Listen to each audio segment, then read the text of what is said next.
Hey folks, I have no idea what's going on here. YouTube is playing its games once again. I've restarted, but it sounds like you've actually got video there of me.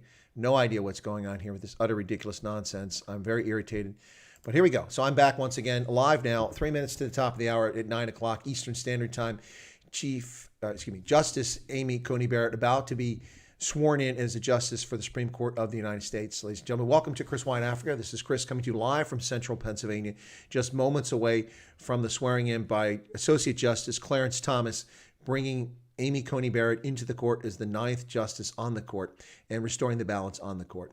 Folks, this has been quite an epic day, a day in which, once again, the people on the left side of the aisle proven that they have no business in governing this country. None whatsoever. When the Republicans, excuse me, I'm so choked up about it. When the Republicans are presented with a ludicrous nominee in the name of Sotomayor, who gives her strongest qualification for the court is only she can empathize by being a Latina, saying that that's her importance and her qualification for being on the court. Yet Republicans vote overwhelmingly for her. When Ruth Bader Ginsburg, a dyed-in-the-wool leftist who supports illegal immigration, or supported illegal immigration, and she supported the termination of life through abortion, Roe versus Wade. Overwhelmingly, 95 people voted for her to come in.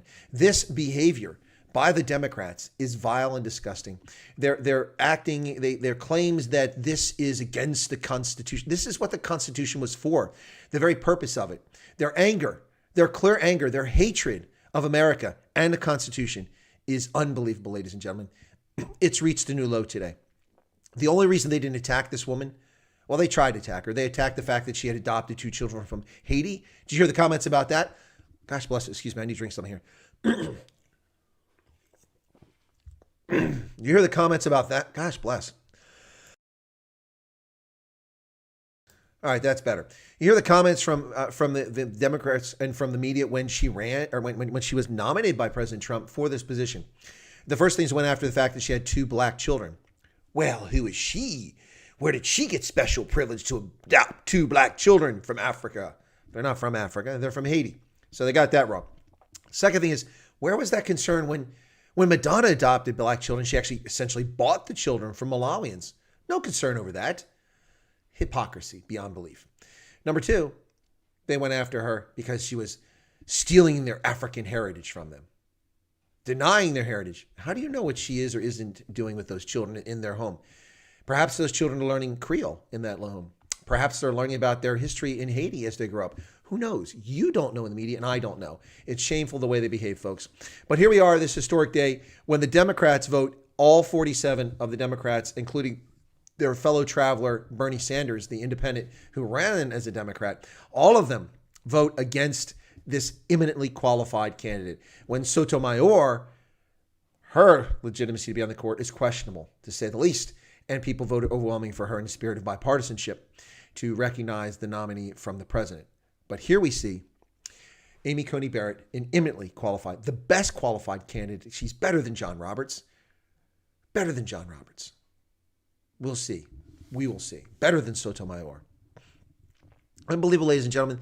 This is what they do. Their disdain for the Constitution, their anger over the fact that the court potentially may not be their tool to subvert the Constitution. You see, they lose at the ballot box and they're butthurt. They lose the chief executive. They lose the Senate. And they use every tool and trick. It's the most underhanded, devious, deceptive nonsense. And I have called them out repeatedly. For instance, ladies and gentlemen, as I mentioned in the past, what has happened with the Speaker of the House of Representatives lying to the public, absolute lying, demonstrably provable that she lies. Her so-called Trump being a racist because he banned 350 million people from traveling to America this year. It's just sheer tissue of lies. But on her government-paid-for website is the Speaker of the House, telling lies about this country. It's treasonous. It's horrific. It's unacceptable. And she's the Speaker of the House of Representatives. But that's not a surprise. This is the woman who brought us, we'll read the bill after we vote for it. Excuse me? And your legislators? Aren't you supposed to have drafted the bill? Isn't that your role, is to write the bill? Not some team of high-priced lawyers or K Street lobbyists. It's your job to write the bill. And why does it have to be 6 volumes thick? Can't you make a law that's done in a matter of moments? What is that all about? Well, ladies and gentlemen, that is the modern Democratic Party. And for all of you out there who've already voted for Joe Biden for president, shame on you. Shame on you. This is a disaster if he becomes president. Thank goodness Donald Trump was the president to get these three nominees through: Kavanaugh, Gorsuch, and now Amy Coney Barrett. The court is restored some balance, some semblance of order, which will give it a conservative lean of 5-4. When I say conservative, I'm talking about people who actually read the Constitution and adhere the Constitution to this situation. Not use the court as a means to circumvent and undermine the law. Please show me where in the Constitution it authorizes the federal government to make a decision about abortion.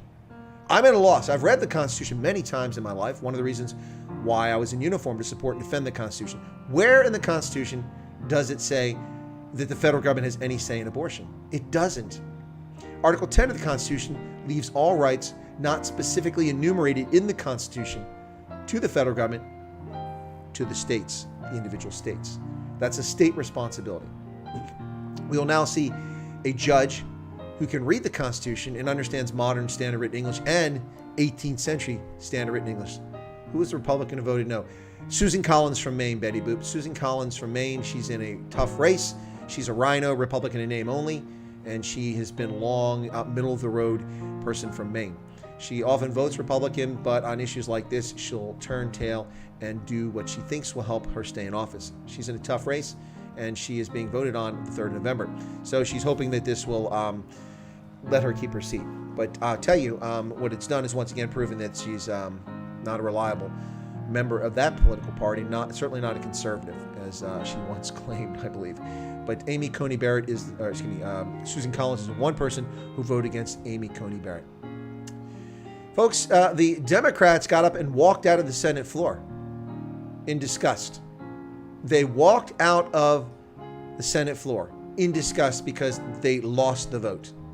Can you imagine the rapturous joy had somehow a few Republicans done the unthinkable and voted against this eminently qualified candidate for the court, and then she had been not confirmed by the Senate? The Democrats would be doing high fives and dancing a jig and running all over and celebrating their subversion of the Constitution. They cite the Constitution incorrectly and fraudulently every time you turn around. We're just waiting for the ceremony to take place here, folks. I've got that in the upper corner there. Once people show up, I'll put that on the screen and reduce myself, and we will watch the swearing in of Associate Justice Amy Coney Barrett to be the 9th Justice on the Supreme Court of the United States. A historic day. Doors just opening there. A historic day, a day of great importance. This puts a conservative balance back into the court with 5 justices firmly in the conservative camp, constitutionalists, originalists, and 4 on the left wing, including 3 rabid liberals and the wishy-washy, never really a conservative, go with the wind Chief Justice John Roberts. George Bush's greatest mistake was not Iraq. It was appointing John Roberts as the Chief Justice, nominating for that. All right, folks, looks like they're about to come out here. This is at the White House, of course. And she will be sworn in by Justice Clarence Thomas, a immaculate conservative on the court, a dedicated, committed person to the Constitution. Here we go, folks. I'm going to bring it up and reduce myself. President's coming out. Ladies and gentlemen, the President of the United States, accompanied by Justice Clarence Thomas and Justice Amy Coney Barrett.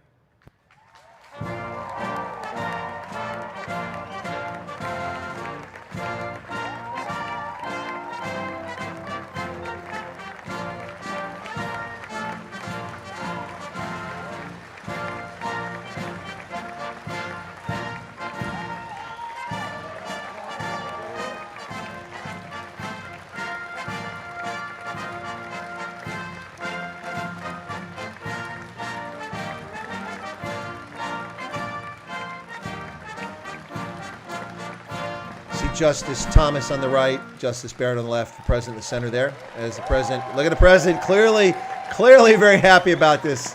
Clearly very happy. Congratulations, President Trump. Well done, well done, well done.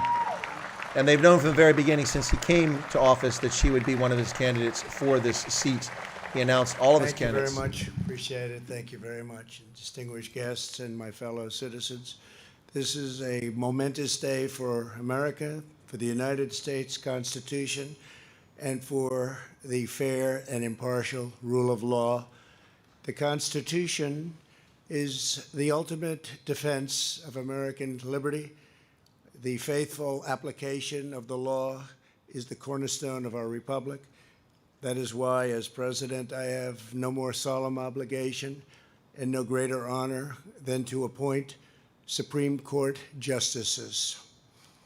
On this October evening, and it is so beautiful, the First Lady and I welcome you to the White House to bear witness to history.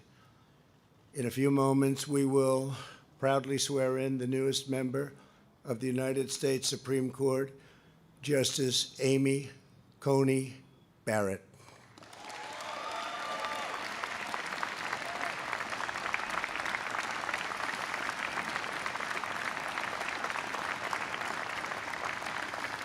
She is one of our nation's most brilliant legal scholars, and she will make an outstanding justice on the highest court in our land.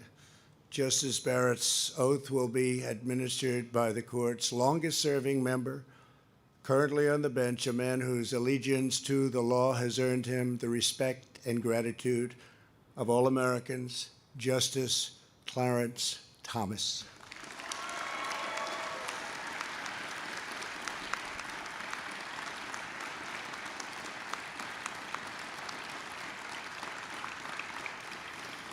Our country owes a great debt of thanks to Senate Majority Leader Mitch McConnell. We appreciate it very much, Mitch. Thank you.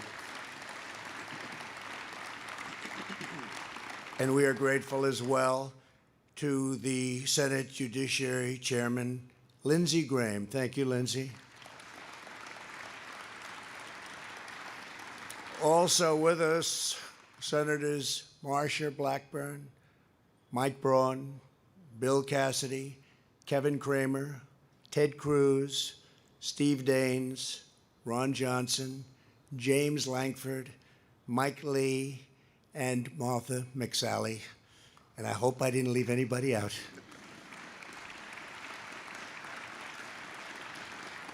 And a very special thanks to our great Vice President, Mike Pence. Thank you, Mike.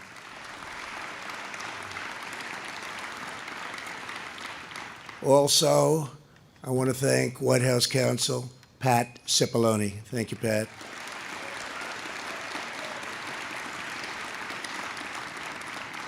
And very importantly, I want to welcome Justice Barrett's husband, Jesse. Thank you, Jesse. Thank you. Let me also recognize your 7 children, your great, beautiful children who have become really very, very popular in this nation. People have been watching them and loving them, and they're watching right now back home in Indiana. Thank you very much.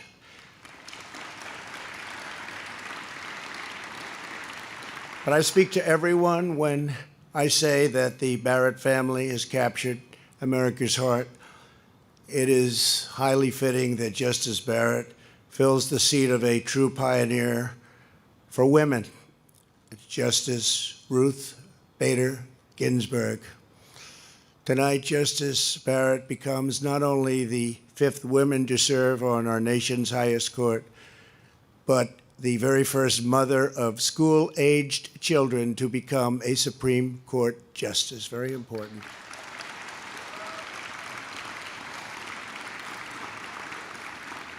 Over the past few weeks, the entire world has seen Justice Barrett's deep knowledge, tremendous poise, and towering intellect. She answered questions for hours on end. Throughout her entire confirmation, her impeccable credentials were unquestioned, unchallenged, and obvious to all.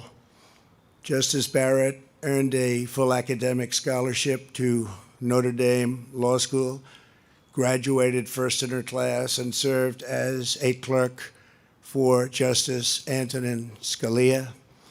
She was a beloved professor at Notre Dame Law School for 15 years before I very proudly appointed her to the U.S. Circuit Court of Appeals for the 7th Circuit in 2017. The American people have been profoundly impressed to learn of her achievements, her compassion, her generosity, her faith, and her sterling character. Justice Barrett made clear she will issue rulings based solely upon a faithful reading of the law and the Constitution as written, not legislate from the bench. The equal, impartial, and constitutional rule of law that we enjoy every day in America is one of the crowning achievements in the history of human civilization. It is the triumph of reason, experience, and the values which are eternal and everlasting. Our devotion to this inheritance is what has made America the most just, exceptional, and glorious nation ever to exist. I want every American child watching to understand that this is a very special and important ceremony. We are fulfilling the duty that passes to each new generation to sustain the national traditions and virtues that make possible everything we have achieved before that. We will do tomorrow because of our Constitution and our culture of freedom. You live in a land where anything is possible and where any dream can come true.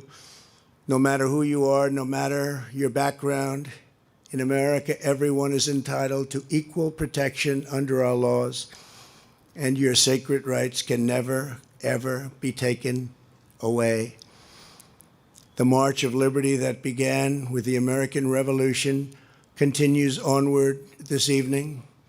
Tonight at the White House, we carry forward the cause of freedom, equality, and justice for which so many generations of Americans have given so much. We honor the cause for which men died to win the Civil War and for which they jumped out of airplanes and shed their blood on distant battlefields. We honor the immortal principles inspired millions in the struggle for civil rights, and we take special pride in the nation that inspires billions of people all over the world. We must never take this radiant inheritance for granted. We must never lose confidence in our history, our heritage, or in our heroes. To reach for the stars, we must stand upon the strong and sturdy foundation built by those incredible Americans who came before. Justice Barrett, as you take your oath tonight, the legacy of our ancestors falls to you. The American people put their trust in you and their faith in you as you take up the task of defending our laws, our Constitution, and this country that we all love. We ask God to give you wisdom and courage. I know you will make us all very, very proud. As long as we are loyal to our founding and to our fellow citizens, America's future will be bright, America's destiny will be great, and America's people will forever and always be free. I now ask Justice Thomas to administer the oath. Thank you very much.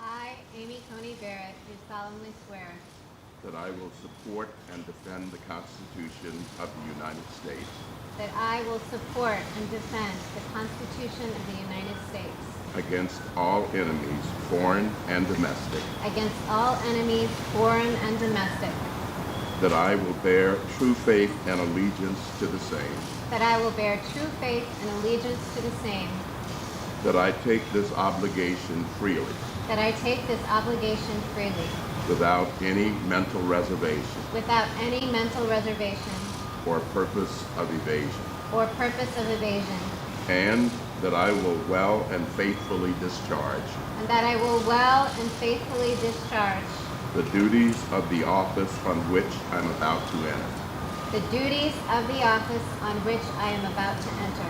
So help me God. So help me God.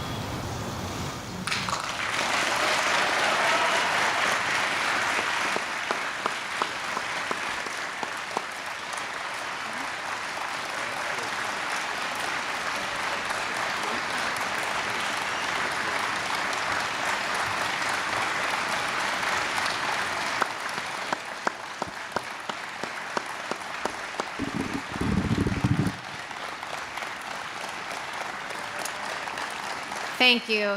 Thank you so very much. Thank you all for being here tonight.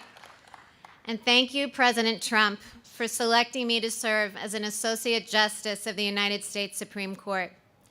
It's a privilege to be asked to serve my country in this office, and I stand here tonight truly honored and humbled. Thanks also to the Senate for giving its consent to my appointment. I am grateful for the confidence you have expressed in me, and I pledge to you and to the American people that I will discharge my duties to the very best of my ability. This was a rigorous confirmation process, and I thank all of you, especially Leader McConnell and Chairman Graham, for helping me to navigate it. My heartfelt thanks go to the members of the White House staff and Department of Justice who worked tirelessly to support me through this process. Your stamina is remarkable, and I have been the beneficiary of it. Jesse and I are also so grateful to the many people who have supported our family over these last several weeks. Through ways both tangible and intangible, you have made this day possible. Jesse and I have been truly awestruck by your generosity. I have spent a good amount of time over the last month at the Senate, both in meetings with individual senators and in days of hearings before the Senate Judiciary Committee. The confirmation process has made ever clearer to me one of the fundamental differences between the federal judiciary and the United States Senate. And perhaps the most acute is the role of policy preferences. It is the job of a senator to pursue her policy preferences. In fact, it would be a dereliction of duty for her to put policy goals aside. By contrast, it is the job of a judge to resist her policy preferences. It would be a dereliction of duty for her to give in to them. Federal judges don't stand for election. Thus, they have no basis for claiming that their preferences reflect those of the people. This separation of duty from political preference is what makes the judiciary distinct among the three branches of government. A judge declares independence not only from Congress and the President, but also from the private beliefs that might otherwise move her. The Judicial Oath captures the essence of the judicial duty. The rule of law must always control. My fellow Americans, even though we judges don't face elections, we still work for you. It is your Constitution that establishes the rule of law and the judicial independence that is so central to it. The oath that I have solemnly taken tonight means at its core that I will do my job without any fear or favor, and that I will do so independently of both the political branches and of my own preferences. I love the Constitution and the democratic republic that it establishes, and I will devote myself to preserving it. Thank you.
Sounds like the drum beat music for Hogan's Heroes.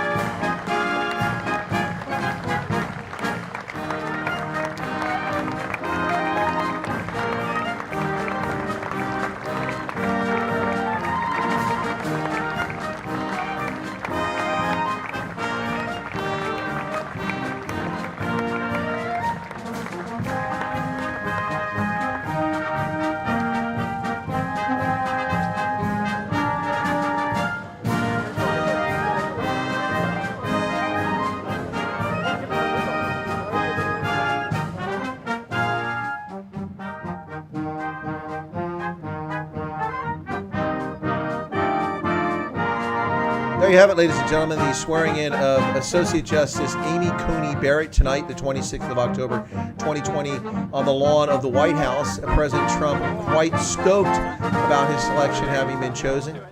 There you go. Quite a historic evening, ladies and gentlemen. Thank you for tuning in. Little commentary coming up now, an analysis. Let me just reduce the size of that screen. And it looks like that music has stopped. And there you go. So that's the end of that. Let me go ahead and close it off. The feed is, there you go. That's the end of the feed. So, ladies and gentlemen, Amy Coney Barrett, the Associate Justice of the United States Supreme Court. This evening in the Senate, 100 senators vote.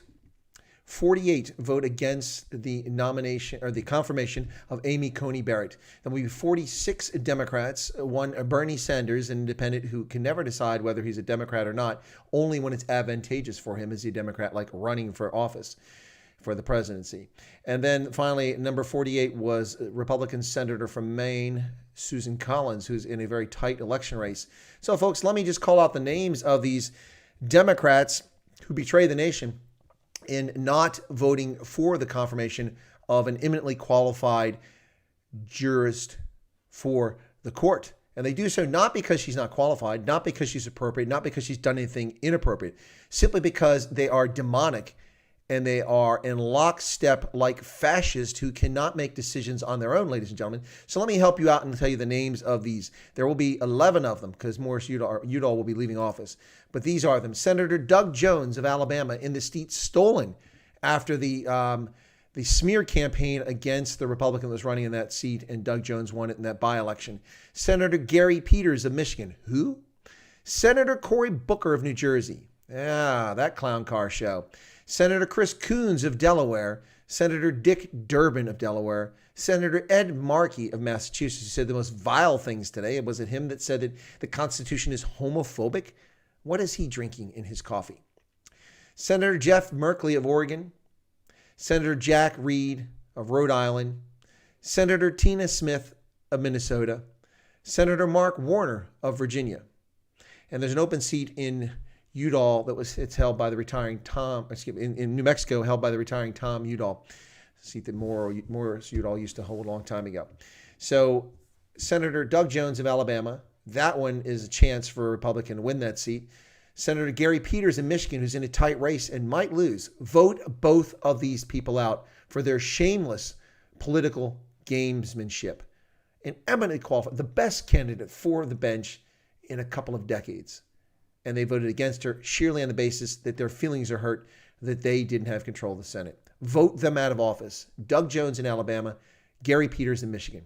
The rest of these are solid. There's no way people vote Democrat, whether they walk in the street and hose them down with machine guns or pour battery acid into their drinking water. Democrats, it doesn't matter what they do, they'll get elected. So Cory Booker in New Jersey, Chris Coons in Delaware, Dick Durbin in Illinois, Ed Markey in Massachusetts, Jeff Merkley in Oregon, Jack Reed in Rhode Island, Jean Shaheen in New Hampshire, Tina Smith in Minnesota, and Mark Warner in Virginia. As I said, there's an open seat in New Mexico.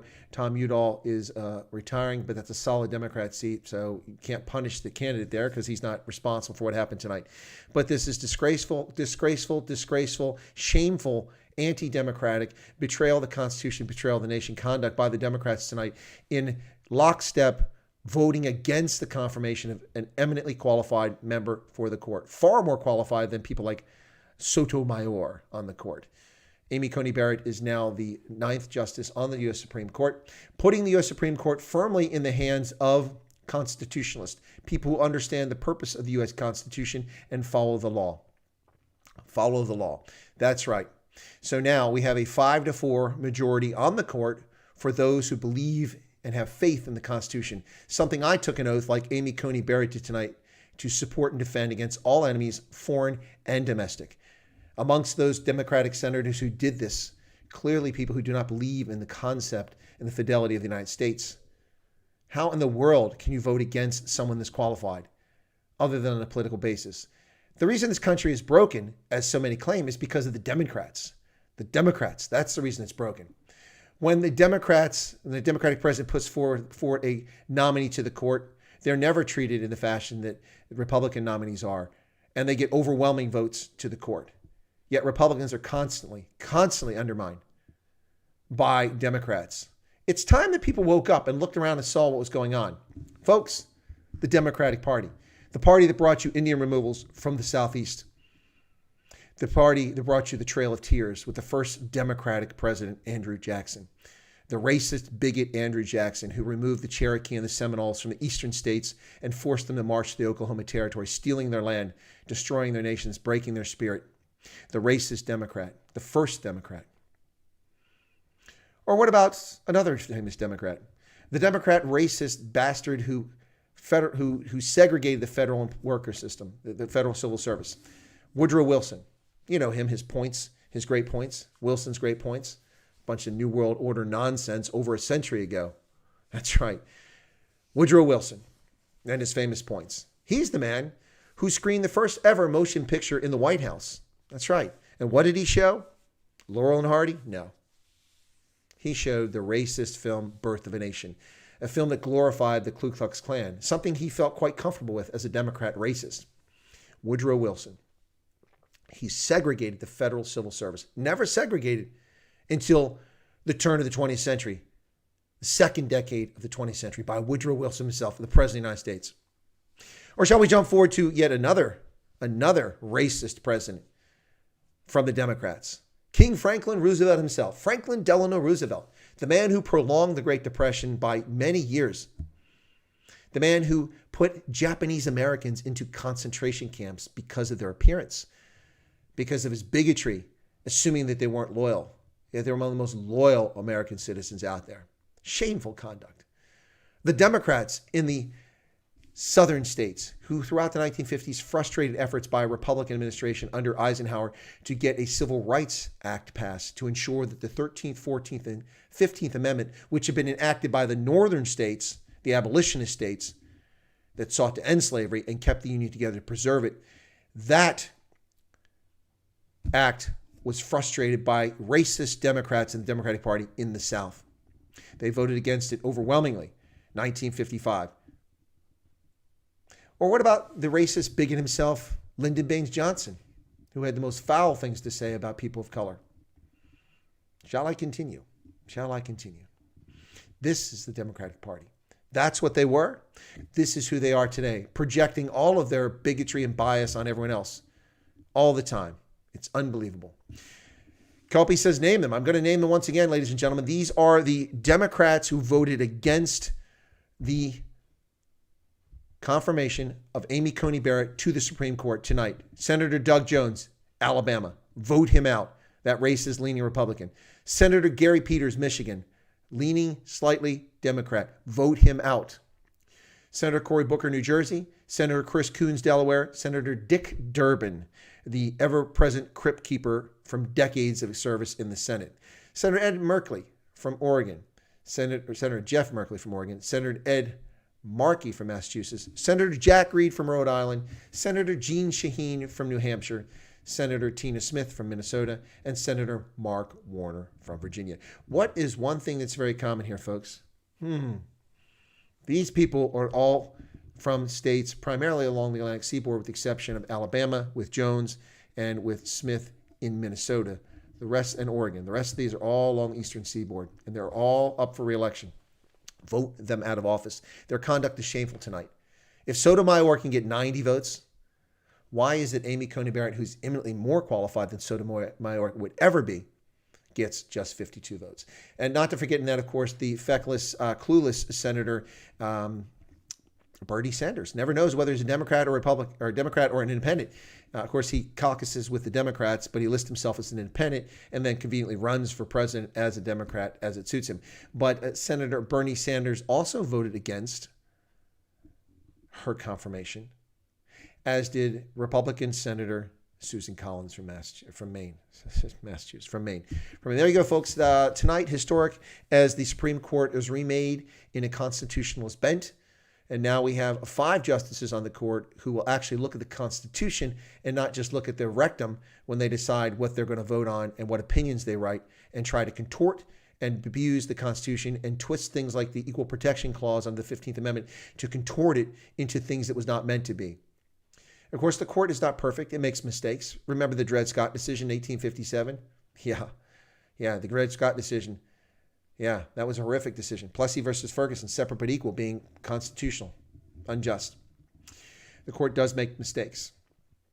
Absolutely. But it especially makes mistakes when there are people on the court who are not strict constitutionalists, who do not follow the Constitution, who bring their politics into it on one side of the aisle or the other side of the aisle.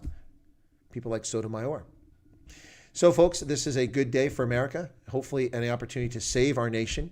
And another opportunity, a better opportunity to save our nation, will occur on November 3rd. For those of us who haven't gone for the fraudulent mail-in ballot system, actually going to show up at the polls. I'm not talking about legitimate absentee ballot voters. That's legitimate. I'm talking about this fraud that's being perpetrated on the American people by California and New Jersey and other states with this fraudulent mail-in balloting. Apparently over 60 million Americans so far voted. Many of them apparently wanting to change their vote. Not too happy this last week as we see Joe Biden exposed for who he is. But you voted. You went for the fraud. Folks, the election campaign continues until the 2nd of November. And then we vote. For those who cherish the vote, for those who support and defend the Constitution, as I did for so many decades, fighting overseas, defending this great country, supporting it, protecting our friends, partners, and allies, and always voting by federal absentee ballot because I wasn't home to vote, because I've never been home, away from home, for 36 years, voting abroad. Well, this year, folks, on the 3rd of November, for the first time since 1988, I will vote in person in a national election right here in central Pennsylvania. And I will pull the lever for Donald J. Trump. That's right. In case you're surprised to find that out, I doubt anybody is. Donald J. Trump, folks. I will pull the lever for him. He has appointed 3 eminently qualified justices to the court. All 3 have been nominated. Neil Gorsuch, Brett Kavanaugh, and now Amy Coney Barrett.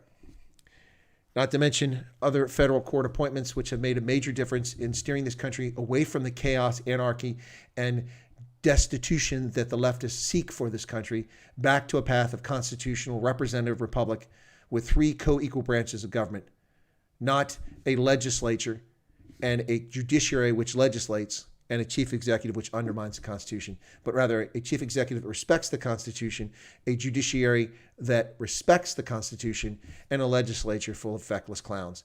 Well, we can't have all 3. Nothing's perfect, folks. Can't have all 3. What do we got here to see in the chat? Green shirt guy, Justice Thomas should be the Supreme Court Chief Justice. I wouldn't disagree with that. It shouldn't be John Roberts. No. Yeah, a light bulb would be better than John Roberts. Lucy Lockett says, hi, SB 9017. Yep, it's absolutely disgusting, the treatment of Japanese in our country and when Truman dropped the bombs on them.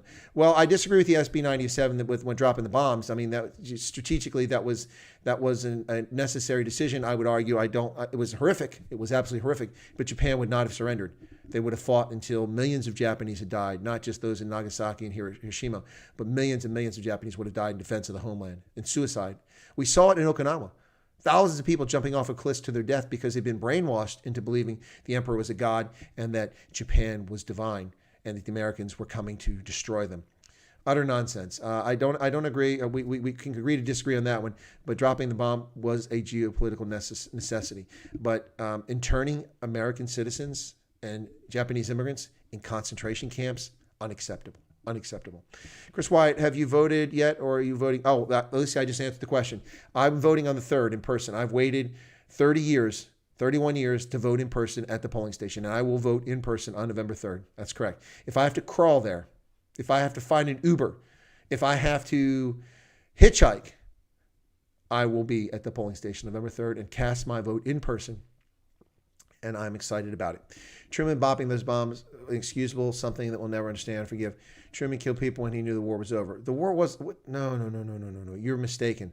You're mistaken. The war wasn't over. SB 9017, you don't know the history very well if you think the war was over. Japan refused to surrender. We gave them an ultimatum to surrender. They rejected it. They refused to come to the table with us. Then the first atomic bomb was dropped. We gave them an ultimatum to surrender again. They refused. Dropped the second bomb. Waited. Then they finally surrendered. Japan was not surrendering. Millions of people would have died. The number of casualties in Okinawa alone was staggering. Not to imagine what would have happened in the Japanese mainland.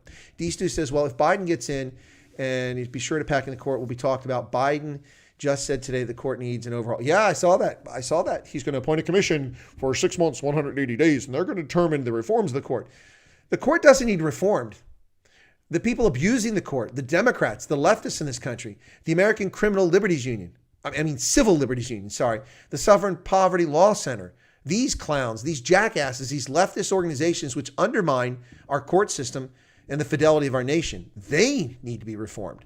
They need to be reformed. The Southern Poverty Law Center, they don't deal with poverty. All they deal with is harassment of the government and seek to undermine it and perpetuate myths about race relations in this country. That's the Southern Poverty Law Center. And the American Criminal Liberties Union, more concerned about the rights of pedophiles, rapists, and murderers than they are about innocent victims in this country. Be gone.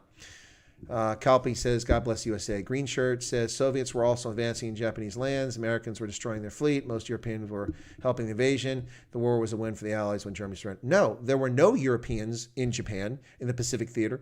The Brits had nothing left. They surrendered their army in Singapore. There was no British forces there. There were virtually no Australian forces there. Most of the Australians were fighting in Europe or fighting in Borneo. There were no European countries to fight Japan. It was the U.S. alone. The Soviets did not advance in Japanese lands. They never even came close. They took a northern island after Japan surrendered. They did attack Japanese forces in Manchuria belatedly, but that wasn't Japanese lands. That was occupied, annexed China, Manchuria. Come on, man. That's not the history. That is not even remotely the history. Keep America great. Sorry, I see your point. It's totally fine to have different views, but hey, she starts tomorrow. Good point, SB 9017. She does. She starts tomorrow. She sits in the court. So now, folks, in the interest of full disclosure, when Ruth Bader Ginsburg passed away a few weeks ago, I made a video and announced it immediately. And I showed respect and deference to Ruth Bader Ginsburg, although as a justice, I had zero use for her, and I found her views offensive and contrary to the Constitution. Her support for illegal migrants in this country and her support for abortion, which, quite frankly, is denying American citizens their most basic of rights, the right to life. That's right, the most basic right. So abortion denies American citizens that. So I had issues with Ruth Bader Ginsburg. She also did some pretty interesting things on the court and actually some good things for the country. So she wasn't treasonous. She was just misguided in my view. But she was an eminent justice, and I showed respect to her when she passed away, and I did my video. I also said that I think that it would be reasonable for the Republicans not to advance a nominee until after the election, because that was the position they took in 2016 when Barack Obama appointed Merrick Garland, and thought it was reasonable. But then after 24 hours of reflection, I realized that that was a foolish position. Why? Because of the ballot stuffing that's taking place, the destruction of votes for President Trump by federal mail-in ballots, and also the absentee ballots and these mail-in ballots going on that we're seeing all over Pennsylvania and other places on a daily basis being uncovered. These are the ones being uncovered, the ones that we have demonstrable proof of. We don't even know. We can have supposition what's happened to other ballots. But because of that, and because of the ballots being sent out to just anybody, random and willy-nilly in California and also in New Jersey, among other places, I reconsidered my thought, and I realized that the court was problematic. The Supreme Court with 8 justices was a problem. Why is it? Because there were 4 strict constitutionalists on the court who would look at the Constitution and make a decision based on the Constitution, not on their feelings, not on public opinion, not on how they think America should be, but how the Constitution says it should be. And those justices were 4. There are 3 leftists who would vote, no matter what the principle was, no matter what was right or wrong, they would vote against a case that would be in favor of Donald Trump, even if they're completely wrong. They wouldn't care. They would vote against it. And then 1 fence sitter who would likely split with the liberals. That meant that the Supreme Court was not a conservative court. It was a court of 4-4. So the media is fond of running around saying it's now a disaster. There's 6 conservatives on the court. Simply not true. There are 5 conservatives on the court, 3 leftists, and 1 wishy-washy, I don't know what I want to be tonight, John Roberts, the Chief Justice. So that's the reality when it comes to the court, folks. And that's why I changed my opinion within 24 hours. So the interest of full disclosure, I did initially say that Republicans ought to just wait. When I realized that this election might never be solved, we might have a constitutional crisis, and we definitely needed a 5-4 split on the court in one way or the other. So I changed my position on that very quickly. So there you go. I am in the business of telling the truth, and that is the truth. How do you reform a separate, equal, and independent branch of government, namely judiciary? Exactly, Bosch Deborah. Thank you for that patently obvious question. How do you reform a branch of the federal government? There's only one way to reform a federal branch, and that is through the Constitution. Joe Biden, the demented, senile old man that he is, doesn't realize that his commission of 180 days and the recommendations don't mean anything. The only way you change the Supreme Court legally is to amend the Constitution. That's it. The only other way you can change the court is to change its composition. That's not specified in the Constitution. The Constitution doesn't say whether you have to have 3, 9, or 563 members of the Supreme Court. It doesn't specify that. So the only flexibility that a president would have or a legislator would have in the court would be to put more people on the court. That's it. Reforming it. That's lunacy. That's idiocy. That's complete disregard for the Constitution. And that shows you what the Democrats think of the Constitution. They detest the Constitution. It's a roadblock to their totalitarian desires to get their hands on power so they can feed their friend. It's like I'm living in a third world country. It's like living in some places in Africa where I lived, where these clowns think that government is the key. It's the secret, and they are entitled to it. And we are all serfs. That's not how it works, folks. And it ain't going to work that way. Come November 3rd, the country must make a decision. Not the 60 million people who've already voted. By the way, speaking of the 60 million people who've already voted, you notice how the press is always going on about, well, the Democrats have a huge advantage. This is in the tank for Joe Biden. Do you really think that all of the Democrats who voted in the mail-in voting are voting for Joe Biden? Have you not allowed for the fact that some registered Democrats and some registered Republicans have voted for the other candidate? And it's more likely that many Democrats are voting for Trump, blue-collar Democrats. This is going to blow their minds when Donald Trump wins again. And this time he wins the popular vote and the Electoral College vote. But Joe Biden was up by 15 points. But Joe Biden was winning Texas. But. No, he never was. Your system is flawed. So if on November 4th, Donald Trump is a loser, we will accept it if it's legitimate. If, however, we discover stuffing of ballot boxes, and we see voter intimidation like we saw when Barack Obama ran for office and Black Panthers with nightsticks intimidated elderly white voters in Philadelphia in a violation of the Federal Voting Rights Act, not investigated by Eric Holder's Injustice Department, inconvenient, couldn't possibly be voter intimidation. What do white people get under the Voting Rights Act? That's only for black folks. It's for everybody, folks. It's for everybody, not just one ethnicity. The Voting Rights Act is to protect everyone's voting. Yeah, but not in the Obama administration. It's okay to intimidate, or it's okay in New York City to thump elderly Jewish people on the back of the head and knock them to the ground. Yeah, remember that? During the Obama administration. You know, the Kumbaya administration. The one that told us we have such racial discord in this country, stoked by Barry himself. Remember his conversation? I could have been Trayvon Martin. What a load of crap that was. What a hashtag sack of cock story that was. I could have been Trayvon Martin. How? You uber-privileged clown. You could have been Trayvon Martin. Your grandparents are from Kansas. I know, because every time you went to rallies where there were white folks in the Midwest, you were always talking about granddad landing on the beaches of Normandy. But when you were hanging out with the inner city, suddenly you were down with the folk. You were down with the folk. You were down with the struggle. That's right, Obama. You was down with the struggle. You're a charlatan, like so many people on the left. You know, I thought Donald Trump was a charlatan. I thought Donald Trump, and I told my evangelical friends, I warned them, I cautioned them, I said, hey, during the Republican primaries, I said, you're making a mistake. This guy is P.T. Barnum. He will let you down. Donald Trump is a lifelong Democrat. I know he flirted with being a Republican briefly, but he's a lifelong Democrat. He favors abortion. He hangs out with Hollywood celebrities. He's tight with New York City officials. Yeah, you're going to be let down here. Donald Trump is a fraud. He is not a conservative. Wow, was I wrong? Oh, there you go. Won't find me admitting I'm wrong very often, but there you go. I was wrong.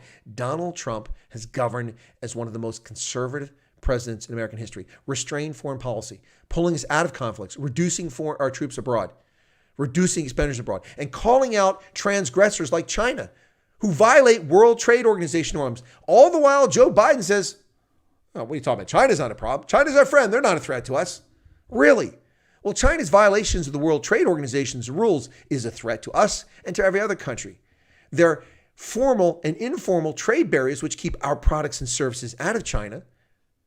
Their subversion of our tech companies, forcing them to their will so that companies like Google will block search terms in China at the behest of the Chinese Communist Party, denying Chinese the right to see what's happening in the world. Yeah, China's not a threat. China's a friend. Joe Biden. You know China, the same one that Joe Biden flew to China on Air Force Two, taking his son along with him, Hunter. And Hunter walks out with a $1.3 billion deal from the Chinese for his hedge fund or whatever that company was and his qualifications. And the reason he was on Air Force Two, what? Now, did he pay his fare? Talk about collusion and corruption. Wow. But China's our friend, says Joe. Yes. That's I'm not against fracking, Joe. Yeah, you are, Joe. Did anyone watch the Democratic presidential debates last year? I did. It was a clown car show, every one of them. I watched Tulsi Gabbard leave the entrails of Kamala Harris on the stage, like the mark of Zorro. In just a matter of seconds, Kamala Harris's quest for the presidency evaporated right in front of her. Her jaw left gaping. Destroyed by Tulsi Gabbard. Tulsi Gabbard, a woman with some crazy political ideas, destroyed her. Absolutely destroyed her. And of course, Kamala Harris famously eviscerated Joe Biden, her running mate. Remember calling him a racist. You're a racist, Joe. You're a racist. Remember that? But now they're on the same team. How do you believe people like this? Did you ever see Donald Trump call Mike Pence a racist or vice versa? Did you ever see that kind of division between them? No. You didn't even see it in the Republican primaries. Yes, Trump was a bore. He was a bully. He called people names. But you never saw him call any of the other candidates a racist now, did you?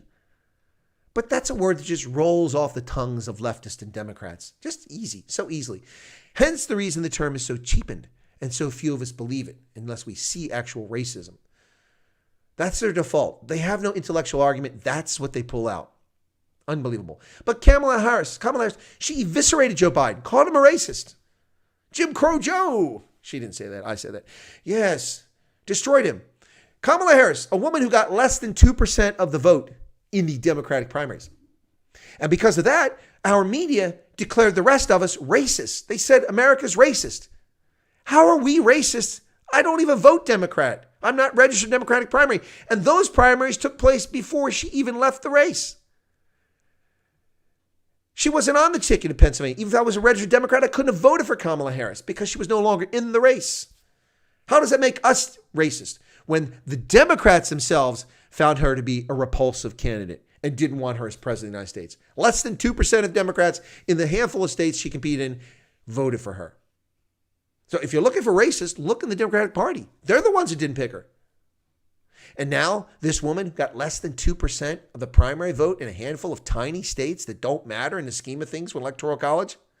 She is the vice presidential candidate, the woman who attacked a member of Trump's cabinet, accusing him of giving a light sentence to Epstein. Hey, at least that guy prosecuted Epstein. What did the rest of these clowns do all those years when he was making sex slaves in the Caribbean? Nothing. At least he was prosecuted. Yeah, the terms of prosecution, the conviction weren't very strenuous, but he was at least prosecuted. But what did Kamala Harris do with pedophiles and child molesters in San Francisco? 8 years as the Attorney General of San Francisco, or as the District Attorney of San Francisco. 8 years as District Attorney. She inherited dozens of case files and investigations on Catholic priests in the Archdiocese of San Francisco. How many of those cases did she prosecute as the District Attorney in 8 years, 2 terms?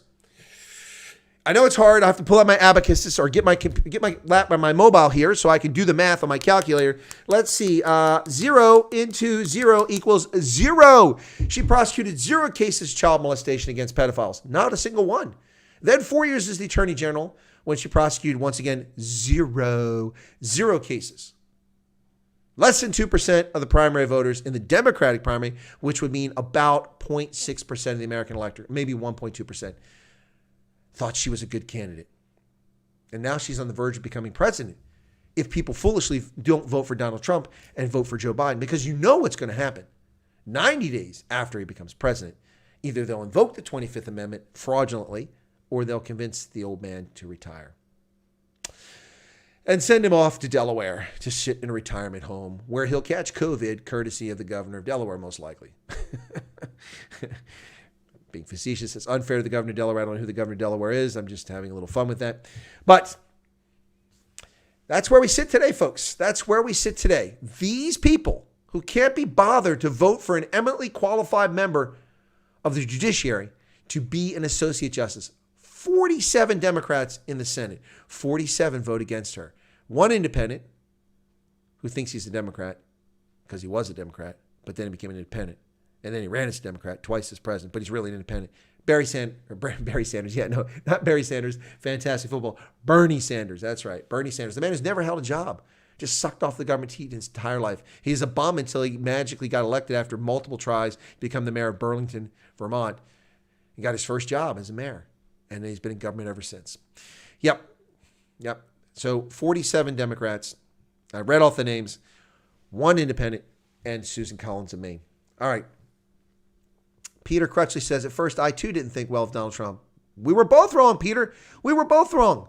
I mean, okay, let's be honest. He's a cad. He's a bore. He's a bully.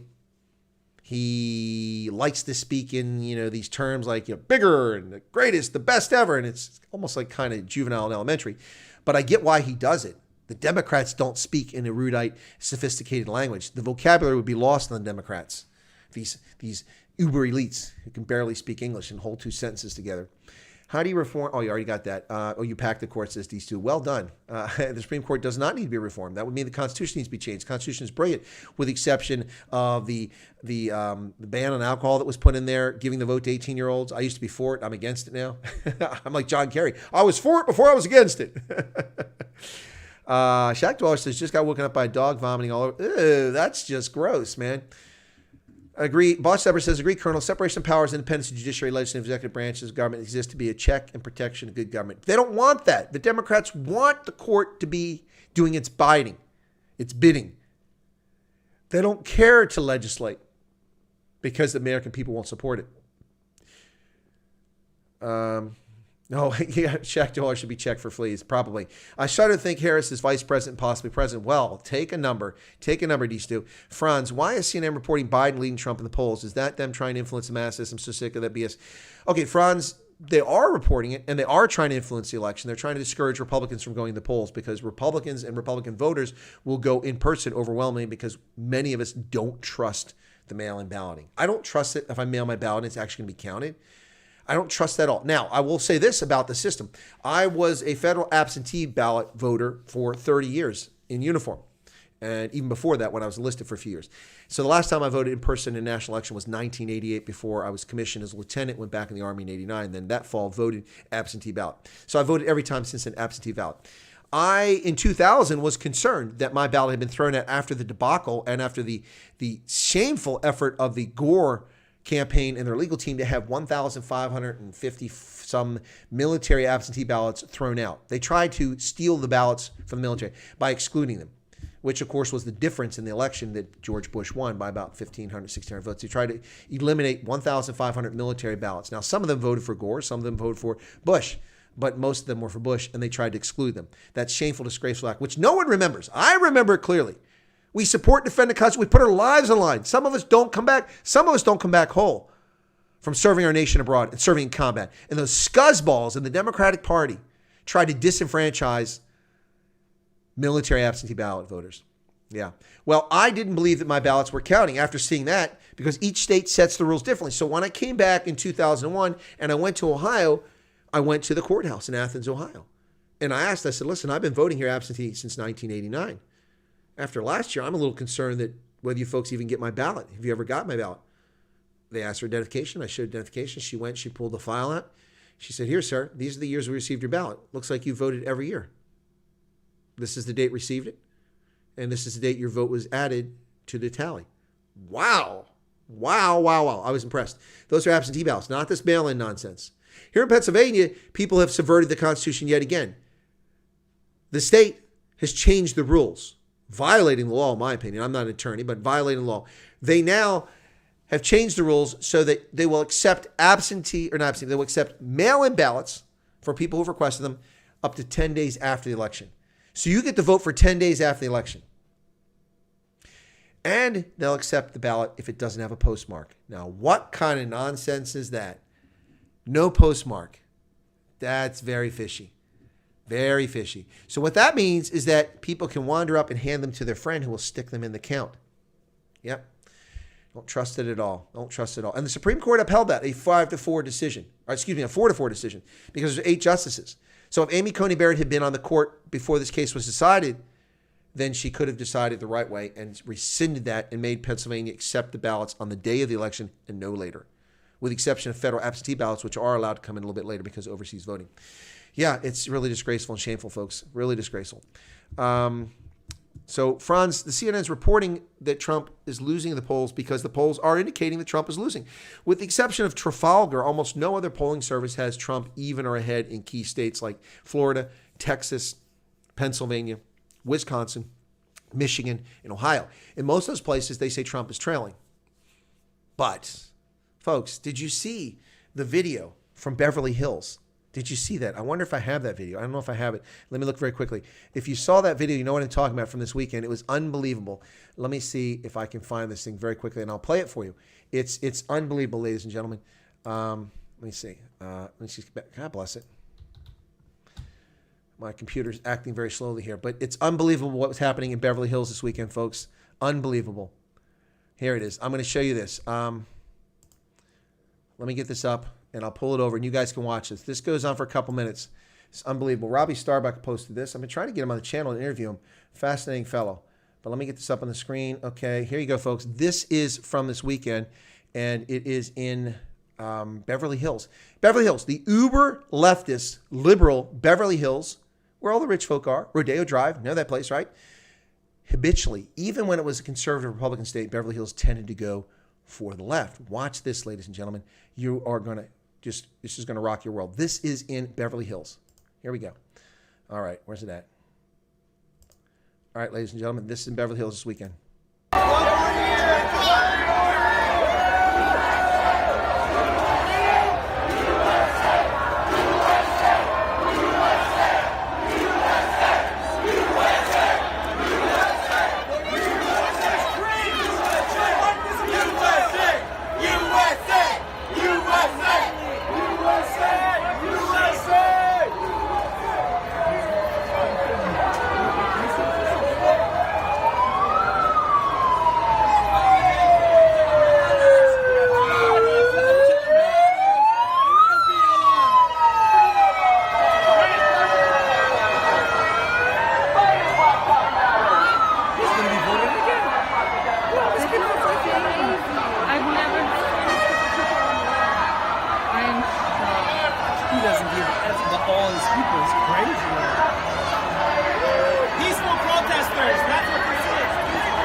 Peaceful protesters. Notice the liberals recording this. I can't believe this. Oh my God. Look at how many there are. I can't believe this is happening.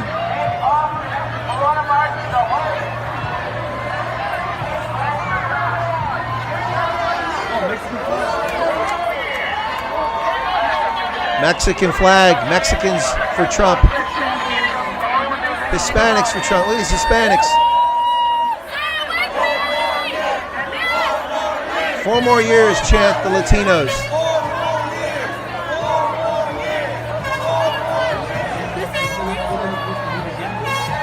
4 more years. There's more, folks. A little bit more. Hang with me. Latinos. Look at that. Puerto Rico. Cuba. That's Cuba. Cuban Americans. democracy. Our freedom, our liberty. Don't vote just because. Filipinos for Trump. Filipinos.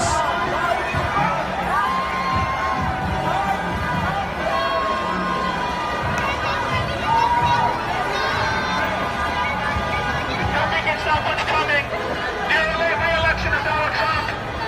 Middle fingers will do nothing to stop this. Ryan all you want. He's still going to be a president for 4 more years. Throw the biggest tantrum you want. He's still going to be a president for 4 more years. Still going to be president 4 more years.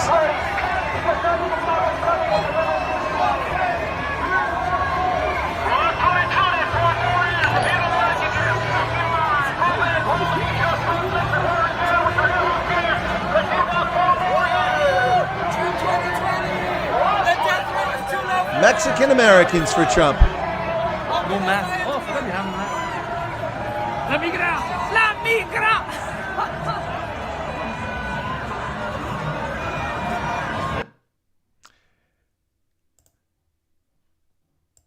Oh, yeah. Donald Trump's going to lose. Ladies and gentlemen, that's Beverly Hills. Beverly Hills, California. Can you imagine that? Oh, my goodness. Courtesy of Robbie Starbuck. Thanks for that footage. Not sure what happened again. I think the leftist just lost his mind and the phone tipped over. He had that sideways view.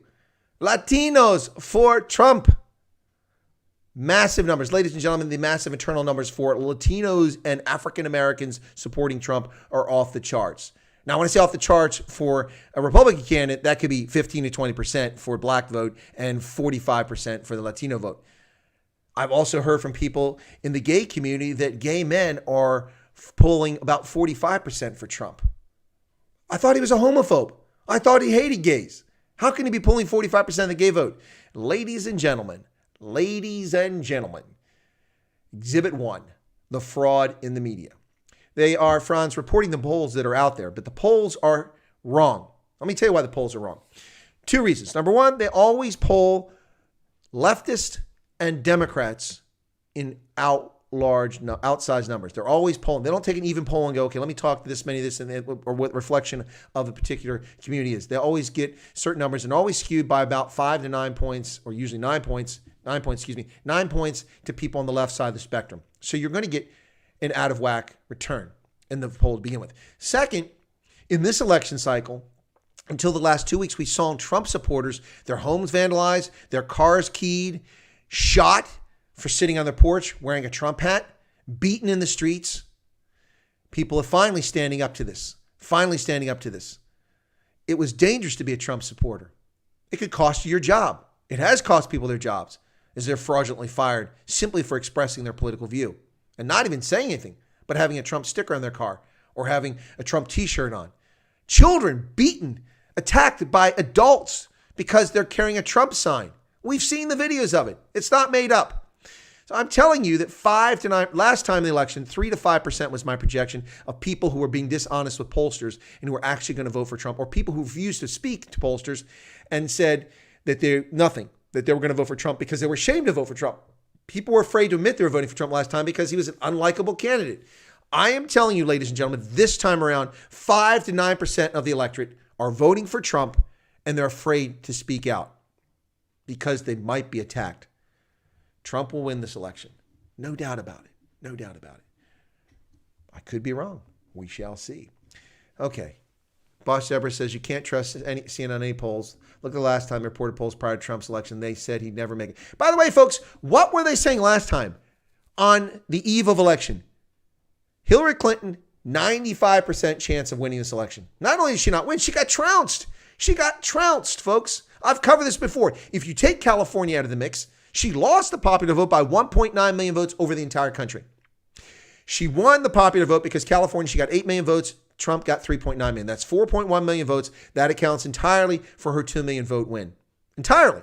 Take that out. She loses 55 electoral votes from California. She's down well into the hundreds, the low hundreds for electoral votes. Trump is well over 300, and he wins the popular vote by 2 million. California distorted the election entirely in 2016, as it does in most elections. But that won't continue much longer. California loses an electoral vote this time and a representative Congress. It disappears. So they're going to have to redistrict because they've lost a vote because people have fled the state in droves. For the first time in its history as a state, California will be smaller in this census than they've ever been, ladies and gentlemen. That's right. So there you go. The polls are wrong, and we'll see. All right. Peter says, thanks for the Beverly Hills clip. Yeah, it was awesome, wasn't it? Pretty cool stuff. Wow. Would not expect that in Beverly Hills. Nice. Used to live in North Hollywood. Had family work in the movie studios. Very liberal place, or it used to be that. Oh, it still is. It still is very liberal. North Hollywood, still very liberal. But people have had enough. They could see through this charade. And tonight was the biggest charade of all. 47 Democrats, not a single one, not even Manchin in West Virginia, could find it in themselves to make the right choice and vote for Amy Coney Barrett. They simply play the political game. That's a record for all time, folks. That congressional voting record goes on the shelf. Future historians will look at these clowns and go, these were not serious legislators. The people that voted them into office made a mistake. They're simply political hacks who can do nothing but vote the party line, not vote their conscience, not vote with their constituents. You think the residents of West Virginia who voted over 70% for Donald Trump support Joe Manchin's decision to vote against Amy Coney Barrett? He's lucky he's not up for re-election this year, Joe Manchin. And I hope West Virginians remember next time when he is up for re-election and vote him out of office. Send him packing. Because he's not a serious legislator, and neither are any of the 47 Democrats. Bernie Sanders, whatever, he's a loon. He'll do whatever he wants. And Susan Collins, she's desperate to stay in power in Maine. Frankly, I really don't care if she stays. If it costs the Republicans the Senate, then I care. But if it doesn't cost them the Senate, good riddance. Good riddance.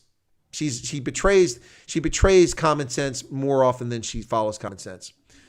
Yep, moved out of California, says SB 9017. Look at that. Look at that. Well, then you should know all about how King Franklin put Japanese Americans in concentration camps. You should know all about that. You should know all about it. That's what he did. Well, folks, there you have it. Tonight, a historic night, the 26th of October, 2020. Just a little over a week away from the decision, 2020. Donald Trump gets his third Supreme Court nominee sworn in to the court. 9 justices, 3 of them have been put in place in less than 4 years by Donald Trump. Think about that, folks. Think about that. That's a pretty amazing accomplishment. Listen, promises made, promises kept. How many politicians can tell you that, folks? In 2016, Donald Trump said, hey, I'm going to do this, I'm going to do that. The only thing he hasn't done that he did talk about was build a wall. It's not done. And he gets a bit of a free pass on that because other issues have come up and the Democrats tried to subvert him, as well as the Republican Congress tried to fight Donald Trump on building the wall because they're cowards. They're callow and they're cowards. That's right. Fearful cowards. That's what they are. So he didn't get the wall done. And he hasn't balanced the budget. But he never claimed to balance the budget. He talked about the size of the debt, which meant that he was aware of it. But he didn't do it. So those are 2 promises not kept, I would argue. But everything else kept. Conservative judges. He gave us a list. How many politicians give you a list of the people they're going to nominate for the Supreme Court if they get the opportunity? And guess what? Every person came off the list that he gave us 4 years ago. Talk about promises made, promises kept. Donald Trump is the only president to follow U.S. federal law, which decreed that the U.S. embassy in Tel Aviv must move to Jerusalem. One president after another violated the federal law, and Congress did nothing about it. Donald Trump moved our embassy to the capital of Israel. Not Tel Aviv, but Jerusalem. Donald Trump did that. But he's an anti-Semite. He's a bigot, right? That's what they tell you. Of course, his daughter's Jewish. His son-in-law's Jewish. His grandchildren are Jewish. Yeah, Donald Trump the bigot. Oh, that's a good sell there. It worked for a while. You convinced people. Remember that Russia collusion thing? Donald Trump is in collusion with Vladimir Putin. Ooh.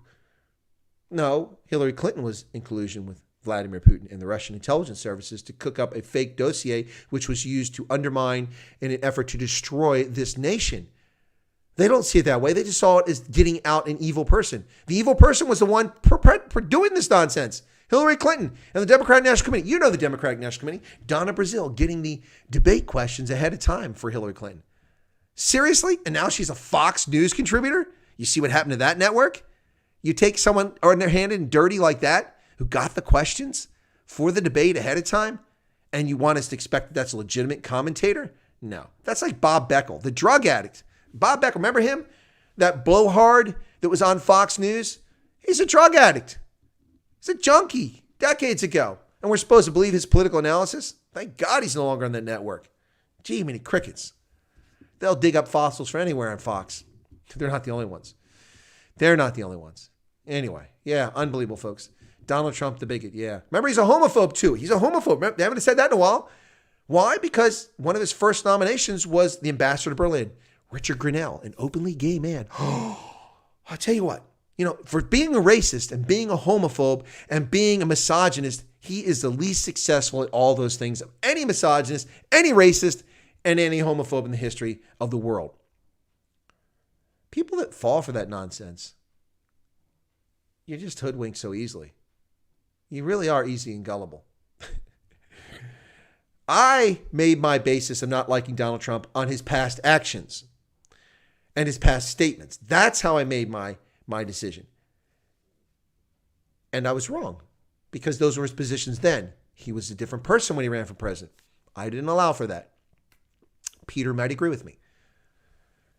But that's how I felt then. And I was wrong. And I'm happy to admit I was wrong about Donald Trump. He's governed as an incredibly conservative president, a conservative president in so many respects, a restrained president, pulling us back from foreign entanglements. And I'm a person that doesn't have a problem with particular foreign entanglements because I recognize geopolitical needs of the United States on the world stage. I'm not an interventionist, but there are times when the United States must wield its power on the world stage for the good of humankind. Donald Trump recognizes restraint and has pulled us back from it. Stop reporting the news and change to pushing a narrative. Yeah, they did a long time ago. Folks, I was a subscriber to The Economist for over 30 years.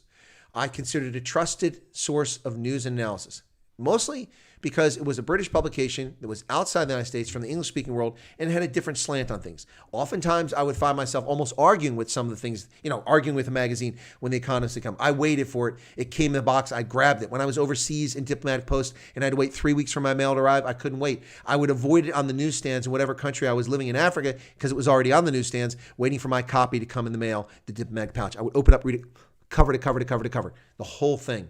That's how much I enjoyed The Economist, even when I disagree with them. Why? Because they covered places no one else would cover. Who ever heard of Nagorno-Karabakh or Dagestan? The Economist did, and they covered it 30 years ago, and I read it cover to cover. And I read their economics. And they were balanced. They were centrist or center-right slightly on geopolitical issues and on economics. It is a leftist rag now. Utter garbage. It's like The Atlantic. I actually saw something in The Atlantic the other day, and I was gobsmacked. It was objective. I read something. I couldn't believe it. I hadn't seen the objective in the Atlantic for years, and I had a subscription. In fact, I canceled my subscription. They keep sending me free copies of it, hoping and I'll renew my subscription. Well, when they stop putting race baiting and race mercantilism in the Atlantic, then maybe I'll be considered once again a reader of this, a faithful reader. But The Economist is dead to me. I read magazines I disagree with, but The Economist became so atrocious in their leftist narrative. No news, just like Business Week. Business Week was my favorite business magazine for decades. It was fantastic. It belonged to McGraw-Hill. It was objective. It reported fantastic news. Great source of information for people who invest, not for specific companies, but to understand industry and business. And then Bloomberg bought it. And now it's a useless political rag. Utter garbage. Utter garbage. Every article has a political slant. No objectivity whatsoever. I haven't read it in 4 or 5 years. Done with it. U.S. election is crucial to survival of Western civilization. Peter, I agree with you. Particularly in a place like New Zealand, where they just elected Jacinda Ardern on a fraudulent situation, folks. Fraudulent situation. Has anybody here seen my slides that I produced about the joyous rapture of the press about the rapid response of Jacinda in New Zealand and how she was so clever and how New Zealand was so in front of the rest of the world, ignoring the fact that it's an island nation that can shut down its borders and stop people coming in instantly? Did you guys see that? Did you see what I did? I have those slides. I can throw them up again if anybody's curious. And I blew apart the entire narrative of the fraudulent fake stream media. Now, I'm not saying that New Zealand didn't do a good job. I think they did a good job. And I think Jacinda's government did a fair job. But propping up Jacinda Ardern to get her reelected with a massive outcome, better than her party's done in decades, by a wide margin, because the press propped her up and promoted a narrative that she was responsive. at the same time denigrating Donald Trump and claiming he wasn't responsive. But when you look at the facts, you will see that Donald Trump was the one who was responsive, not Jacinda Ardern. New Zealand trailed the United States by at least 2 weeks every time. Everything. How could they have voted against beyond me? Yeah, well, folks, I'm telling you that it's all a tissue of lies and fiction. And I'm not attacking her. I'm not saying she did a poor job. In fact, quite the opposite. But what I am saying is that this is fraudulent. Absolutely fraudulent, folks.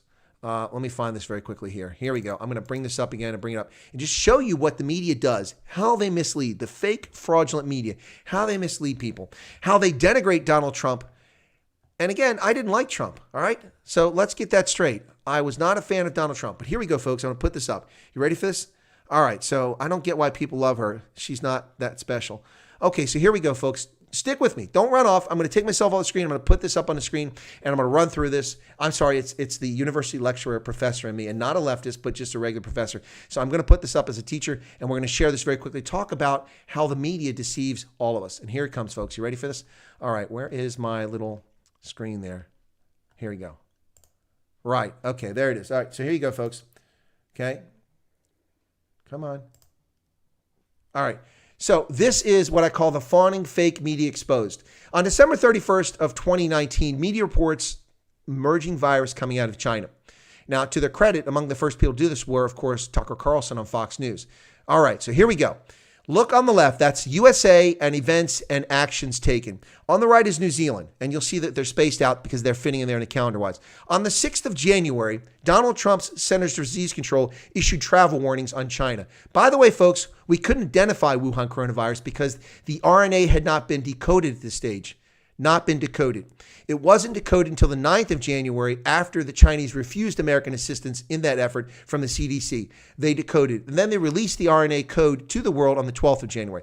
Keep those dates in mind. 6th of January, we're already warning people coming from China that there's a danger in China. 7 days after we became aware of this in the press. On the 16th of January, the Centers for Disease Control began screening passengers from Wuhan. A mere 4 days after the code was released, we were already screening people for this.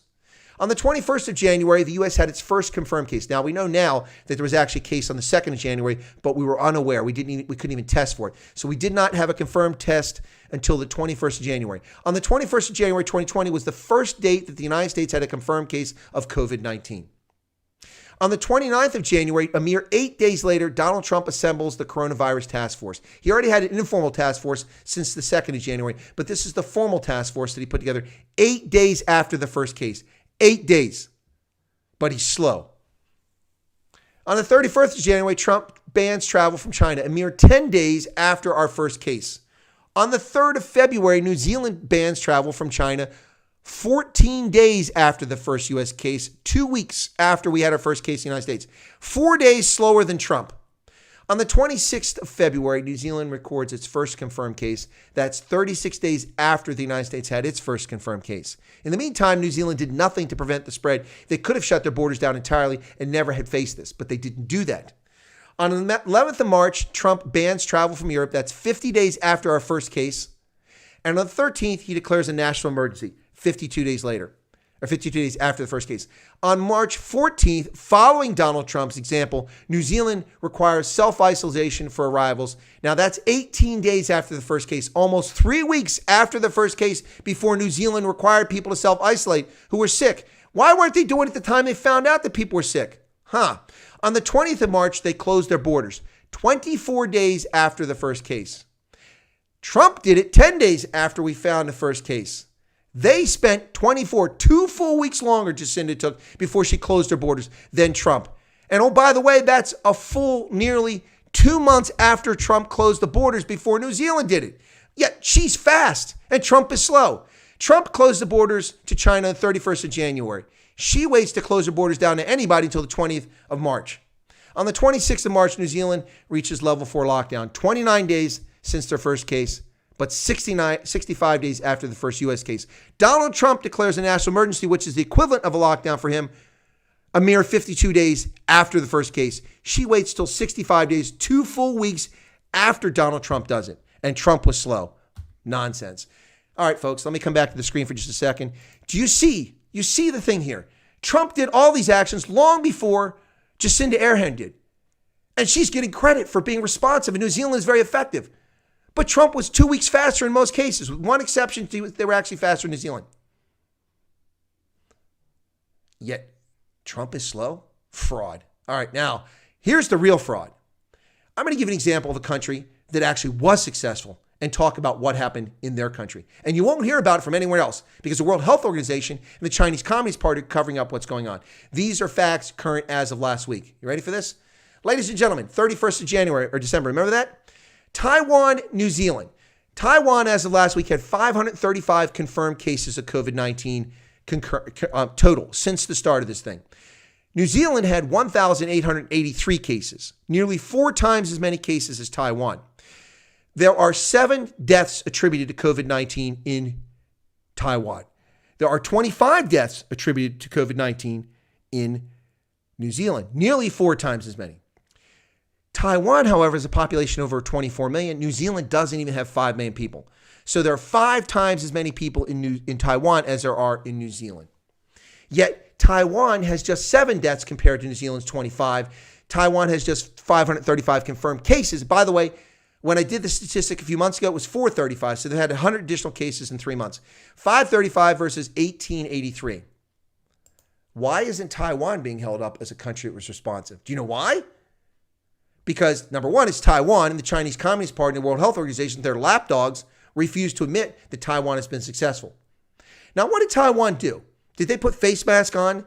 Did they lock everybody down and destroy their economy? No. They took the normal approach to a pandemic, and they still do. They shut their borders down. They isolated the vulnerable, and they quarantined those who were sick. And the rest of the people went about their business. No mask, no lockdowns. That's Taiwan. 7 deaths, 24 million people. New Zealand, 25 deaths, 4.9 million people. Now I ask you, where's the fraud? The fraud's in the media. Now both of those are good news stories. Both Taiwan and New Zealand, good results. But New Zealand is propped up as a great success. Yet we see the facts that every action that Jacinda took was at least 2 weeks behind Trump. At least 2 weeks slower than him. With the same data available to the Trumpster. She took 2 weeks. Trump is slow. He didn't respond. He blew it off. He held back the secret that it was dangerous to us. What a bunch of nonsense. What a bunch of nonsense. Here we see the truth. Donald Trump reacted faster than any other head of state in the world and took it more seriously than any other head of state in the world. The fact that he was trying to reassure the public and not frighten people was smart. Also, bear in mind that with New Zealand, when you compare it to America, it's not the same. She can be a totalitarian dictator and a fascist and take away people's rights, which she did in New Zealand. They locked people up in hotels who were COVID positive and left them in there at gunpoint, not letting them out of the building. You can't do that in America. We have liberties. We have a constitution. You can't rescind them because it's publicly convenient. And Donald Trump has no authority over the departments of health in any states. He's the president of the United States, a federal authority. The powers not granted to the president in the Constitution are not his. They fall to the governors of the states. The feckless Andrew Cuomo is responsible for almost 50,000 deaths in New York because of their actions, stuffing people into nursing homes where vulnerable people with comorbidity conditions were. Encouraging people to disregard the CDC advice in February and March about social distancing. Telling people to ignore Trump and the CDC. They're xenophobes. Come out to Puerto Rican Day Parade. In San Francisco, Nancy Pelosi, come out and see our Chinese brothers and sisters. Do it. They ignored the federal government and they whined about it at the same time. Cuomo, where? You're not giving me any ventilators. Dude, 5 years ago, you refused to buy 34,000 ventilators. Instead, you invested, instead of $535 million buying 34,000 ventilators for just such an emergency, which is your job to plan for the future, Andrew Cuomo. And not your election and re-election, but for the future of New Yorkers. You failed New Yorkers. If there's a recall mechanism or an impeachment, you should be impeached. For that alone. Never mind your bigotry and your anti-Semitism and your anti-Christianity. Opening up movie cinema theaters in New York, letting people sit in close proximity in a closed space with COVID-19. That's scientifically okay? But people can't attend synagogue. They can't attend church. You're going to put them in jail because they're selfish? What are you smoking? This is the left, folks. These are the Democrats. These people are destroying this country on a daily basis. And for what? For what? Who gains from this other than elites? The Soroses, the Pelosi's, the Cuomos of the world. Remember Chris Cuomo? That jackass from television? Yeah, that guy. Running his mouth about masks, calling us all names. You refuse to. I actually wore my mask. Not like that jackass who walked around his apartment building without a mask, potentially infecting other people in his apartment building when he was active with COVID-19. Going to the weight room there. Got a letter from his building manager telling him to stop it or she was going to report him to the police. Will Andrew Cuomo have his brother Chris Cuomo arrested for violating the totalitarian dictates of Albany? How dare you defy King Andrew? Oh, I'm sorry, it's Prince Chris. I guess it's okay. Meanwhile, the blowhard Bill de Blasio in the city of New York has destroyed the city. They just lost another important company. $41 billion hedge fund has just left Manhattan and took its 500 incredibly well-paying jobs with it. No longer there. Poof, tax base gone. High-paying jobs gone. What happens when those people in those wealthy houses gone? The value of those will drop too because there won't be anybody to fill their shoes. This is what happens when leftists and Democrats run government. Have you forgotten the pogroms? Have you forgotten what happened to the kulaks in the Ukraine? The purging of the Red Army? Virtually every officer, 85% of officers from the rank of colonel and above, wiped out because of the hysteria of the leftists. Meanwhile, Beria runs around and snatches young girls off the streets, rapes them, and murders them. That's what the leftists do. Remember Venezuela, a very prosperous country in Latin America. A lot of wealth disparity, but a very prosperous country in Latin America. What is it today? A basket case, an absolute basket. Why? Because of racism? No. Because of capitalism? No. Because leftists took over the country and nationalized everything and ran it into the ground. These morons don't get that humans are motivated by specific things. And it sure as heck isn't doing the right thing when you have the leverage, the power, and you can pilfer as a leftist. Cuba was an amazing country, a vibrant tourism scene, vibrant music scene, quite an amazing culture. And then along comes Castro. Yes, there were problems. The government was corrupt. But what's happened since the Cuban Revolution has been far worse than what was happening before the Cuban Revolution. Look at the Soviet Union. Destroyed virtually every Orthodox church in the country. Massive historic loss of patrimony and culture. Tried to destroy the clergy. Pretty much did. Wiped it out. Killed people by the millions. Shipped them off to the gulag. Innocent people. Anybody that could be a threat. Look at the Baltics. Wiped out entire generations of intelligentsia in Estonia, Latvia, and Lithuania. Executed thousands, 15,000 Polish officers. Shot them in the back of the head in the Katyn Forest. And then tried to blame it on the Nazis. That's what totalitarians do. And that is the future that awaits us here in America if you people vote on the 3rd of November for Democrats. Now, the Republicans are not shining examples of good governance either, but they're also not feckless leftists bent on power for power's sake and taking liberty away from people. But look at the media. Unaccountable, reckless, dishonest, distorted. Unbelievable, folks. Liberty under assault. The politics in the United States. That's the segment that you're watching here. Tonight's special live stream was on the swearing in of the newest Associate Justice of the U.S. Supreme Court, Justice Amy Coney Barrett.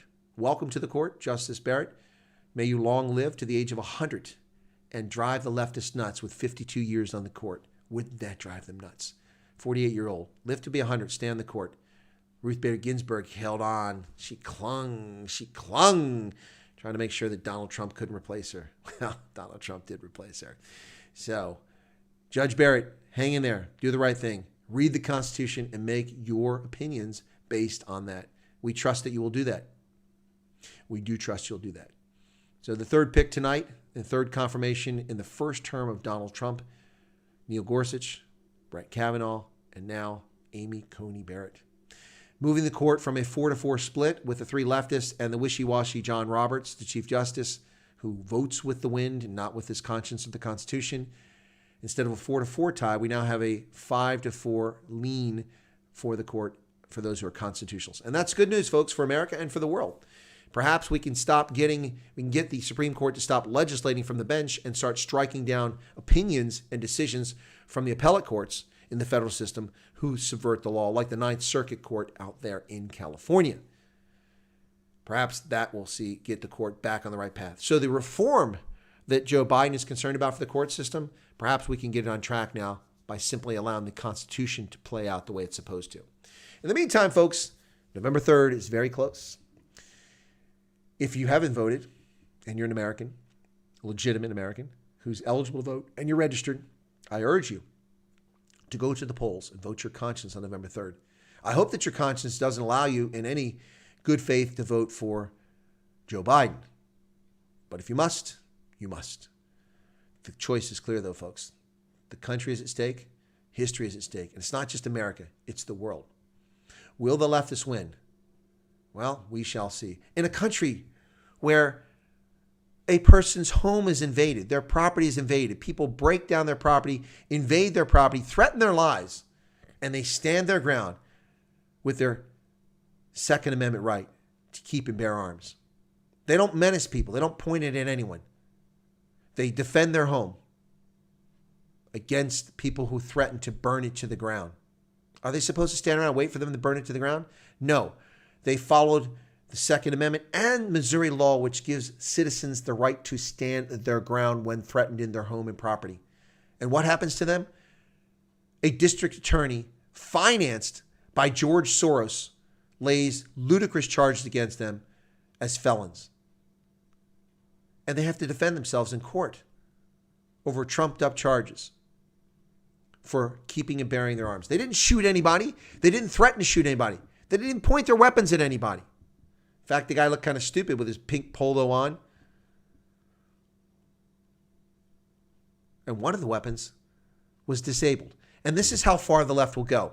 They took the weapons, they raided their home, arrested them, took their weapons to the crime lab. At the crime lab, they discovered that one of the weapons, the one that the wife was holding, was disabled. It was a prop. It wasn't even a functional weapon. So she wasn't menacing or threatening anybody with a weapon. It wasn't even a weapon. What did they do in the crime lab? The district attorney directed them to change the weapon and make it operable and fire it, which they did. And then they charged her with for having an operable weapon. Fraud. That district attorney needs to be removed from office. That's what we're dealing with in this country, folks.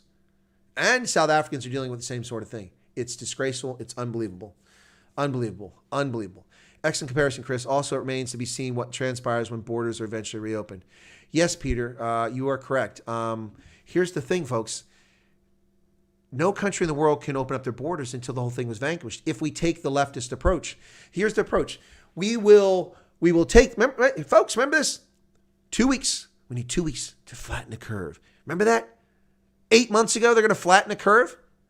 All they've done is flatten us.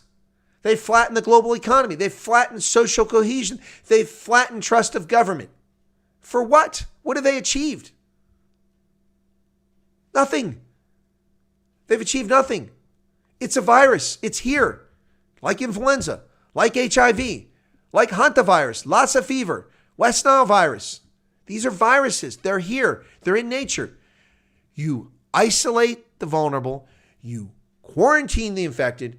And the rest of the people go about their business. And that's how you overcome a pandemic. And you take countermeasures, reasonable countermeasures. These are not reasonable countermeasures.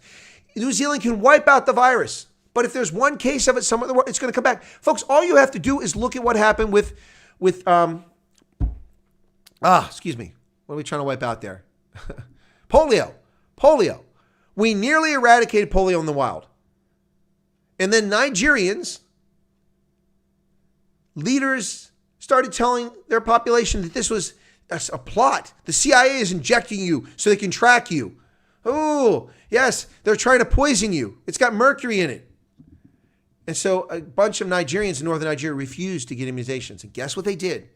They went on the Hajj and they spread polio back around the world. It took years, the better part of a decade, to get that back under control. And we just now reaching a stage where polio is nearly wiped out in the wild again. Unbelievable, folks. Unbelievable. Yeah, it's been almost a year. It's ridiculous. Well, it has been a year in China. November is when this virus made its appearance. And the Chinese authorities ignored the doctors and nurses who warned them repeatedly from Wuhan. There is a virus here that we've never seen. It's deadly. It's highly transmittable. People are dying in the droves here. You must tell the world about this. And what did the Communist Party do? They covered it up. That was in November. In December, they started rounding up these doctors and nurses, many of whom we've never seen again. You want to bet they're somewhere with a bullet in the back of their head? And if they're not, they're sitting rotting in some prison cell for simply doing their job. Because Chinese communists can't be trusted. No one should want to get into politics. It's awful. It is awful.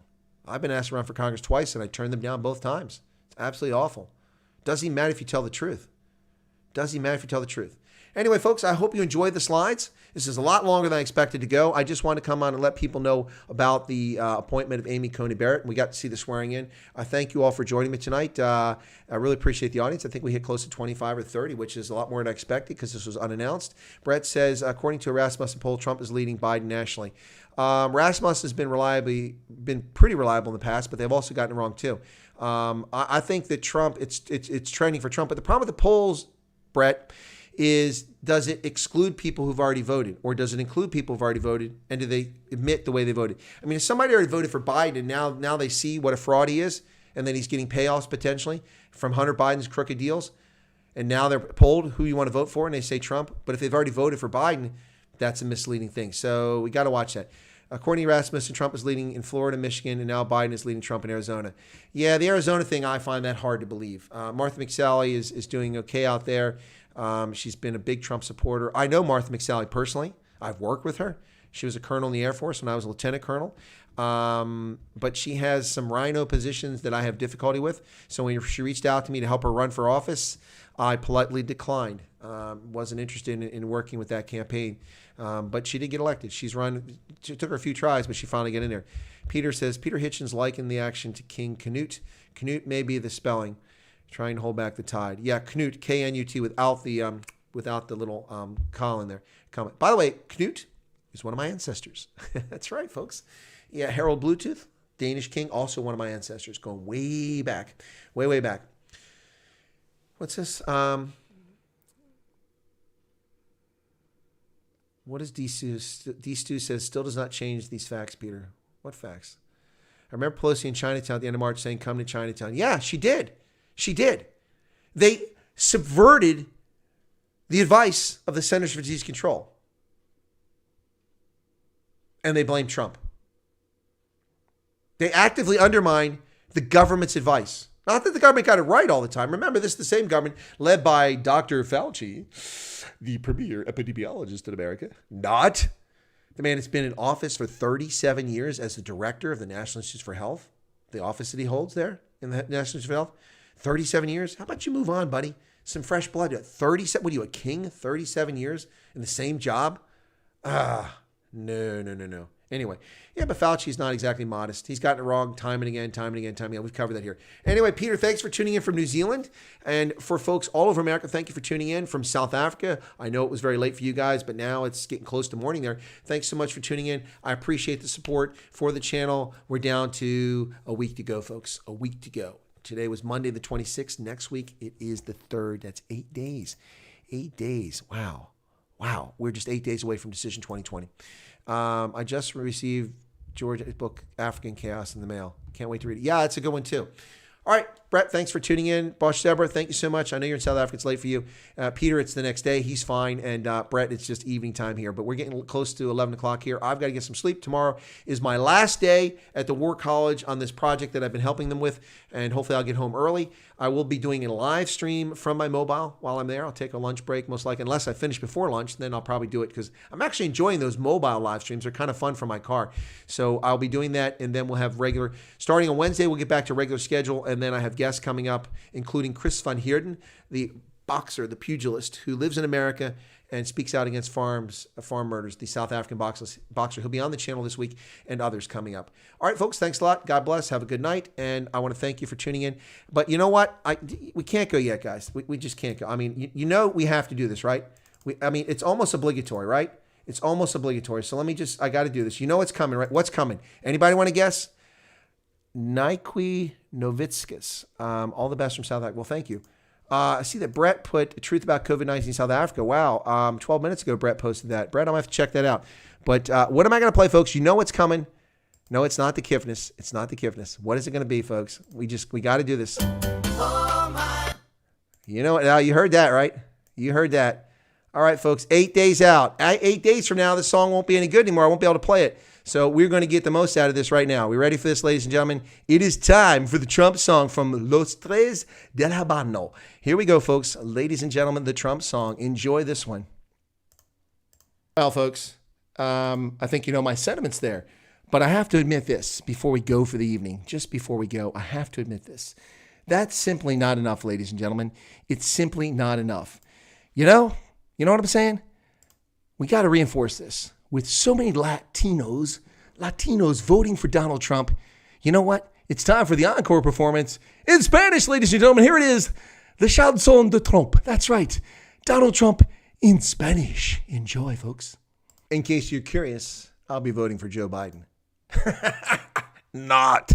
Not, folks. Well, thanks a lot. God bless. Have a good night. We'll see you tomorrow here on Chris White Africa. Thanks for tuning in for the swearing in of the 9th Justice of the U.S. Supreme Court, the SCOTUS, Supreme Court of the United States, Associate Justice Amy Coney Barrett. God bless, folks. God bless America. And thank you all from around the world for tuning in tonight. It was wonderful to have an international audience for this big event.